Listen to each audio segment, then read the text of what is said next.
बयान के लिए, खिताब के लिए, इल्म फसाहत के मोती बखेरने के लिए आप अहबाब के सामने दावत खिताब देता हूँ।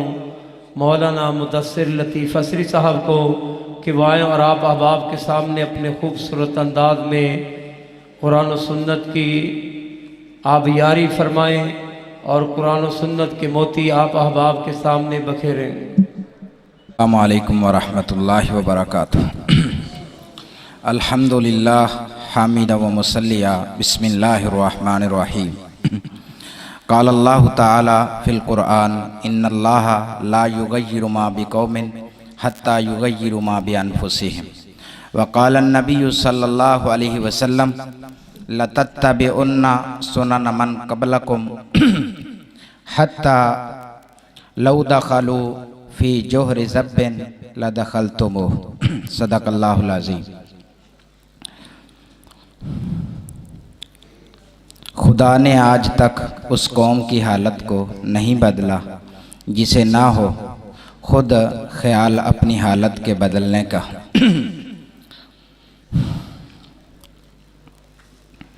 बड़ी खुशी महसूस कर रहे हैं आज इस महफ़िल को देखकर कि 15वीं सदी का मुसलमान होने के बावजूद असहाबे रसूल का जज्बा लिए बैठे, कुरान और सुन्नत को दिल से लगाए बैठे और हुफ़ाज़ इकराम के शानदार इस मुबारक प्रोग्राम में अपने जज्बात को ताज़गी बख्शने के लिए ऐसे जमा हैं कि हर बंदा अपने चेहरे से फ़रहत और ख़ुशी के आसार छोड़ रहा है। अल्लाह आपका बैठना कबूल फरमाए, उलमा का बयान करना कबूल फरमाए। ये दौर फितनों का दौर है। इस बारे में प्यारे नबी ने आज से 1400 साल पहले ये इरशाद फरमा दिया था जो मैंने आपके सामने तिलावत किया है। लतत्तबिउन्ना सुनन मन क़ब्लकुम।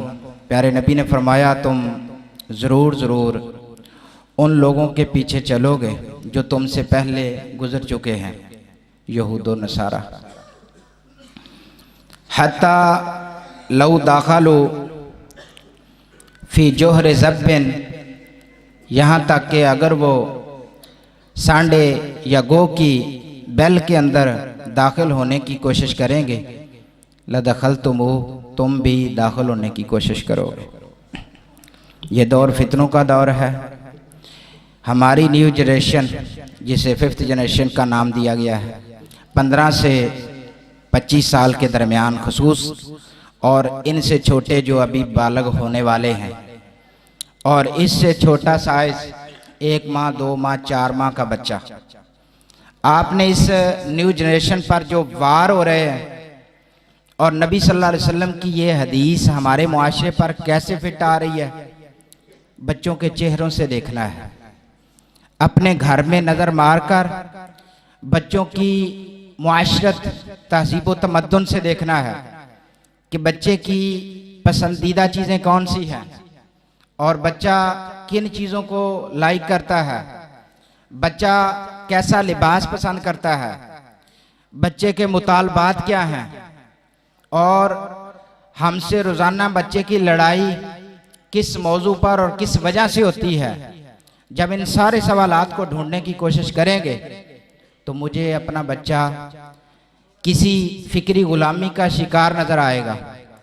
वो किसी ऐसे वार का शिकार हो चुका होगा कि वो किसी एंकर की कटंग करता हुआ, एंकर की कटंग करवाकर अपने ऊपर फख्र महसूस करता हुआ नज़र आएगा। मेरा बच्चा पैंट शर्ट का मुतालबा करके यहूद व नसारा के लिबास को फ़रोग देता हुआ नज़र आएगा। मेरा बच्चा स्क्रीन LCD का मुतालबा करके अपने आप को ग्लोबलाइजेशन बनाता हुआ नज़र आएगा। मेरे बच्चे की तरजीहात वो तरजीहात होंगी जो किसी एंकर की होती हैं, जो किसी बहुत दीन से दूर शख्स की होती हैं। मेरा बच्चा पराया नज़र आएगा। मेरा बच्चा ऐसे किसी सांप का डसा हुआ नजर आएगा कि मैं बाज़ औक़ात सोचूंगा कि मैंने तो घर में कभी ऐसी तरबियत ही नहीं की, मैंने तो कभी बच्चे को ये बतलाया भी नहीं, कभी मेरा बच्चा ऐसा स्टाइल घर में अपनाता हुआ नजर आएगा। जो फिल्मी एंकर बनाते थे और इसके पास गन नहीं है तो ये स्टिक पकड़कर, सोटी पकड़कर ऐसे किसी को टिशू टिशू करता नजर आएगा। क्यों? मेरा बच्चा ऐसा बच्चा है, मेरा बच्चा ऐसे माहौल में रह रहा है जिनको फिक्री गुलामी की चोट लग चुकी है, और वो जहन लेता है तो मीडिया से लेता है, जीना सीखता है तो उस मुआशरे से जीना सीखता है जिस मुआशरे को 100 साल पीछे जाना बुरा लगता है। और वो कहता है कि पुराने तो कमले लोग थे, वो सियाने नहीं थे, उनकी तो अकल कम थी। और वो अपनी दादी को भी पागल समझेगा जो दादी बगैर तिलावत के रोटी नहीं पकाती थी। वो अपने दादे को भी पागल समझेगा जो मस्जिद में घंटों बैठकर तिलावत करता रहता था, तस्बीह हाथ में होती थी और चलता फिरता जन्नती इंसान नजर आता था। और आज अगर किसी घर का मुआयना किया जाए, किसी से इंटरव्यू कर लिया जाए, हम सब बैठे हैं, दीनी घराना हो या दूसरा, कि आपके घर में सच बोलकर कहना कि कितने दिन से कुरान नहीं खुला। वो घर जिसमें दादी अम्मा ने कभी खाना नहीं बनाया था कुरान की तिलावत के बगैर, तस्बीह किए बगैर, सालों बीत गए उस घर में, कुरान के ऊपर जाड़े और मट्टी पड़ गई लेकिन खोलने की किसी को तौफीक नहीं मिली। इसका मतलब ये है, ये मैंने जो आपके सामने न्यू जनरेशन 15 से 25 साल का आपके सामने तय कर दिया है कि इन पर वार चला है, इन पर वार नहीं चला, इनकी माओं पर भी वार चला है। पहले बच्चे को अगर घुट्टी दी जाती थी सुन्नत पर अमल करने के लिए, शहद की दी जाती थी, गुड़ की दी जाती थी। अब गुट्टी तो रस्मी दी जाती है लेकिन गुट्टी देने से पहले बच्चा स्क्रीन देखता है, उसकी तस्वीर ली जाती है और बच्चे की आंख खुली होती है तो ली जाती है, बंद आंख से कहते हैं बच्चे को पहले जगाओ, इसकी आंखें खोलो, इसके मामू को इसकी तस्वीर भेजनी है, इसके अंकल को इसकी पिक भेजनी है। और बच्चा पहली आंख से सबसे पहले जिस चीज़ को देखता है वो इस वार को देखता है कि ग्लोबलाइजेशन में मैं पैदा हो गया, ऐसे माहौल में पैदा हो चुका हूं जिन पर यहूदियों और ईसाइयों का वार चल चुका है।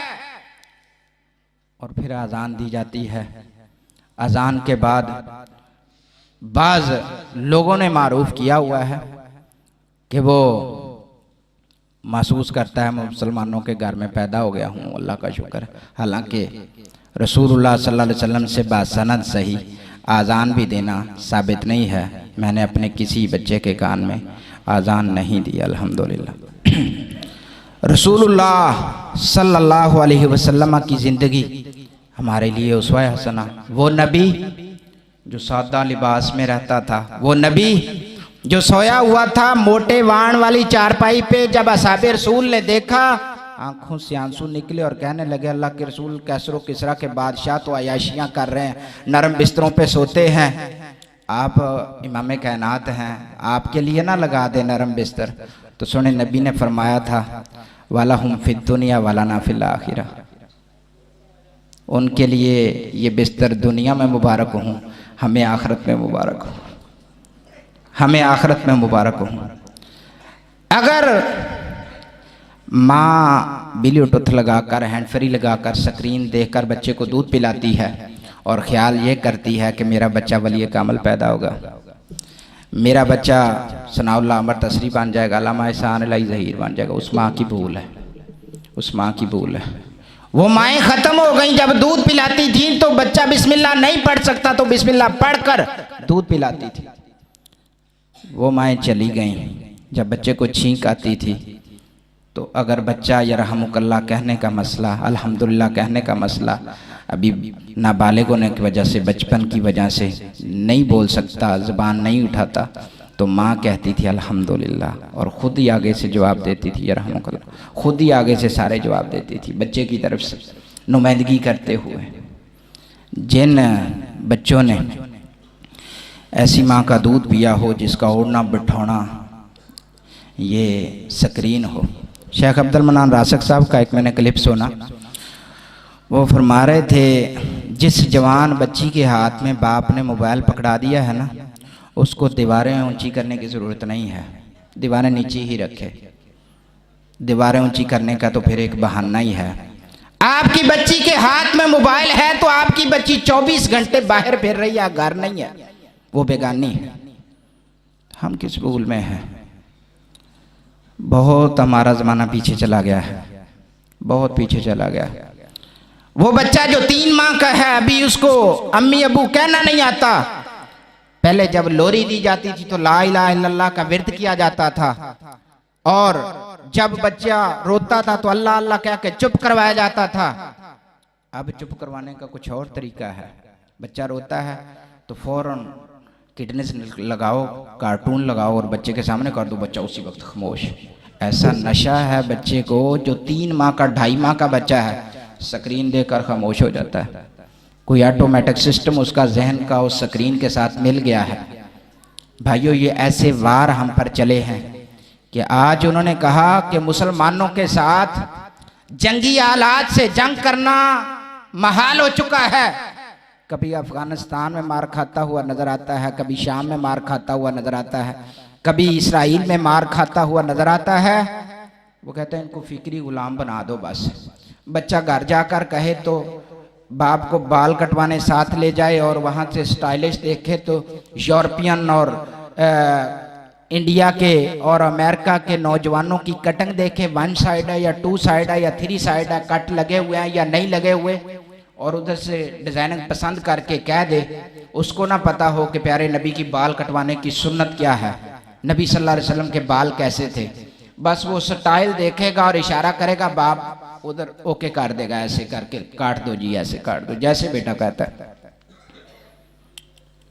बाप लेकर जाएगा दुकान पे, बच्चे ने मोबाइल का मुतालबा किया है, जिस मोबाइल पे बच्चा हाथ रखेगा, जो ट्रेंड चल रहा होगा उस ट्रेंड के मुताबिक उसको मोबाइल ले देगा। बस बच्चा जो है, वो बाप भी चलेगा जो आँख निकालते थे तो बच्चा समझ जाता था, और शाम का खाना अच्छा नहीं लगता था कि आज बाप ने मेरी तरफ घूर कर देखा है, घूर कर देखा है। आजकल माँ बाप को बच्चे मारते हैं, ये छोटे बच्चे मारते हैं, पीटते हैं, और मार पीट कर अपने मुतालबात पूरे करवाते हैं। वो मुतालबात जो आजकल सोशल मीडिया से वो सीखते हैं।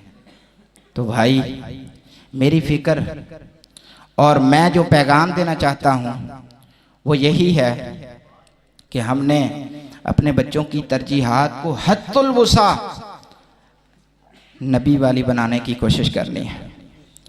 वरना लैला यूसुफजई, ये मलाला यूसुफजई अगर किसी प्रोग्राम में ये कहती नज़र आए कि अगर मैं पर्दे वाली बीबी देखती हूँ तो पत्थर का ज़माना याद आ जाता है मुझे, इन्ना लिल्लाहि व इन्ना इलैहि राजिऊन। ऐसी औरत से जो बच्चा पैदा होगा उसकी कैफियत का अंदाज़ा लगाया जा सकता है कि अगर माँ सहाबियात पर ऐसा जुमला कस रही है, उनको पत्थर का ज़माना कह रही है, तो उससे जो बच्चा पैदा होगा वो किस ज़हनियत का बच्चा होगा, और कहां जाकर वो बात करेगा जिसने ऐसी मां का दूध पिया होगा।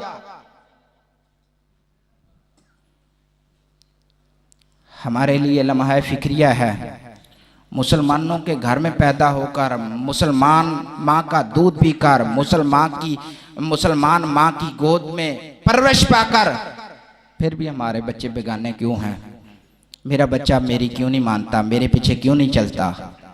असल वजह यह है, कासिम अली शाह ने कहा था, बदलेगी सोच तो बदलेगा ज़माना, बदलेगी सोच तो बदलेगा ज़माना। वज़ा में हो तुम हनूद, तमद्दुन में तुम नसारा, ये है मुसलमान जिन्हें देख कर शर्माए यहूद। मेरा बेटा चलता है, एयरपोर्ट पे जाता है। दुबई का एयरपोर्ट कोई ऐसा एयरपोर्ट तो नहीं है कि गैर मुस्लिमों का हो, लेकिन वहाँ जाकर जब माहौल को देखा जाता है तो आंखें नीची हो जाती हैं कि यार मैं तो हज उम्रा की शहादत के लिए जा रहा हूँ। मेरे लिए तो ये शर्म का मकाम है कि ऐसी औरतें और ऐसे माहौल को मेरी आंखें देखना गवारा ही नहीं करती। भाइयों, मशाइख की मौजूदगी में मेरा चढ़ कर बातें करना बहुत ज़्यादा नामुनासिब है। शेखुल हदीस हज़रत मौलाना अब्दुल शकूर साजिद साहब, हज़रत मौलाना बकियतुस्सलफ़ हाफ़िज़ ज़फ़रुल्लाह साहब तशरीफ़ ला चुके हैं। मैं इन्हीं बातों पे इक्तिफ़ा करता हूँ। अल्लाह हमारे बच्चों को इस्लाम की राह दिखा दे।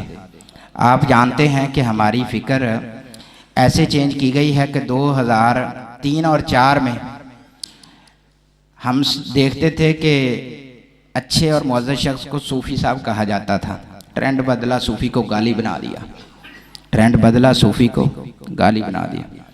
2007, 8, 9 में मौलवी इश्तिहारों पे लिखते थे, मौलवी साहब लफ्ज़ मौलवी लगाते थे, साथ मौलवी लगाते थे। और बाद में ट्रेंड बदला, फ़िक्र बदली, सोच बदली, और इस जो यहूद व नसारा का वार था वो हमारे ज़हनों पे चला, मौलवी को गाली बना दिया गया। आज अगर किसी को मौलवी को गाली देनी हो तो बस मौलवी लफ्ज़ बोल दें, मौलवी सीख हो जाएगा। क्यों? फ़िक्र बदल गई, सोच बदल गई। और आने वाले वक्त में नोट कर लें, ये जो इश्तिहारों पे लिखा जाता ना कारिउल कुरान, कारी, मुझे ये महसूस हो रहा है अगर सूफ़ी साहब को गाली बनाया जा सकता है, तुम्हारे नाई को राजा का लक़ब, राजा एक बादशाह का लक़ब था, वो तुम्हारे नाई को दिया जा सकता है, और तुम्हारे मौलवी को गाली बनाया जा सकता है, तो आने वाले वक्त में ये कारी लफ्ज़ भी गाली बनेगा। क्यों? हमारे जहनों पे गुलामी डाली जा रही है और हमारी फ़िक्रों को तब्दील किया जा रहा है। जो लफ्ज़ इस्लाम के करीब करने वाला होता है और मुअज़्ज़ज़ होता है उसको गाली बना दिया जाता है। हमें पता ही नहीं चलता हमारे साथ क्या हो रहा है।